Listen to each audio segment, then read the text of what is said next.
Reference নেই, note নেই, পৃষ্ঠা নাম্বার নেই, এরকম কোনো বই পড়বেন না। কথাকে বুঝতে পেরেছেন?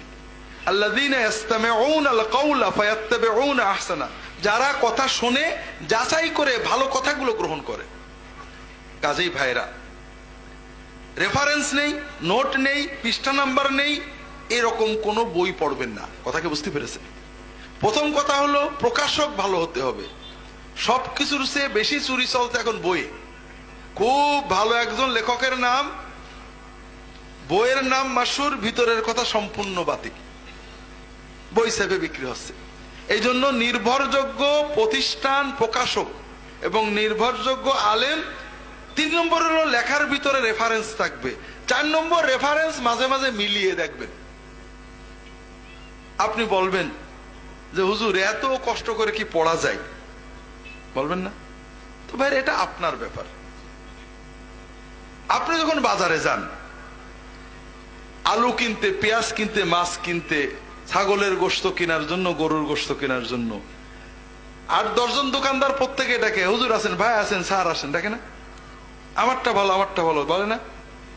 আপনি কি আন্দাজে যে কোনো ভালো বললেই নেন, না একটু যাচাই বাছাই করেন? করেন। একজন প্রথম যাচাই করেন দোকানদার, যে কার কাছে গেলে ফাঁকি না দেবে, এটা যাচাই করেন।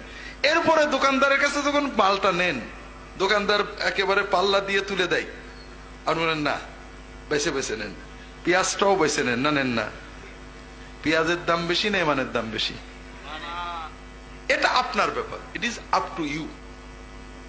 আপনার কাছে পেঁয়াজের দাম বেশি, ইমানের দাম কম হয়, আপনি যা ইচ্ছা পড়েন। আর যদি মনে করেন পেঁয়াজের চেয়ে ইমানের দাম বেশি, তাহলে আপনাকে যাচাই করতে হবে। প্রথম যাচাই করবেন লেখক, দ্বিতীয় যাচাই করবেন প্রকাশক, তৃতীয় যাচাই করবেন লেখার মান, যে তথ্যসূত্র আছে কিনা, চতুর্থ যাচাই করবেন তথ্যসূত্র মাঝে মাঝে একটু চেক করে নেবেন। এরপরও কোনো তথ্য নিয়ে মনে সন্দেহ হলে আলেমদের সাথে কথা বলবেন। কথাকে বুঝতে পেরেছেন?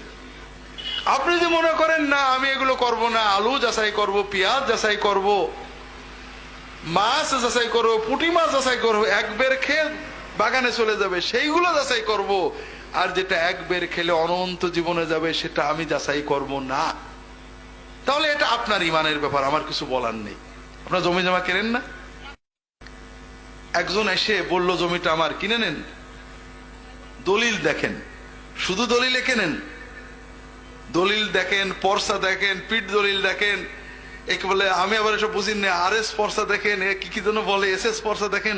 50 বছরের কাগজপত্র চেক করার পরে এরপরও আবার বাইনা দেওয়ার পরে লিগাল নোটিশ দেন, ঠিক না? ঠিক।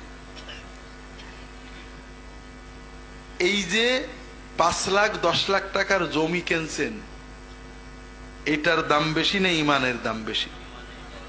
এই 10 লাখ টাকার জমি দুনিয়ায় থাকবে, আপনি 3.5 হাতে চলে যাবেন, কিন্তু ইমান সাথে যাবে।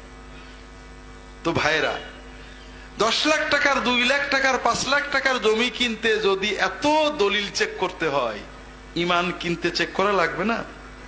এখন যদি কেউ বলে আরে এক এক হুজুর এক এক কথা বলে কি করব, ওই ব্যক্তি এক এক দোকানদার এক এক কথা বলে সে যাচাই না করে নেয় না, এক এক উকিল এক এক কথা বলে যাচাই না করে নেয় না, জমি কিনতে গেলে যাচাই করে, আর ইমান কিনতে বলে এক এক হুজুর এক এক কথা বলে কি করব।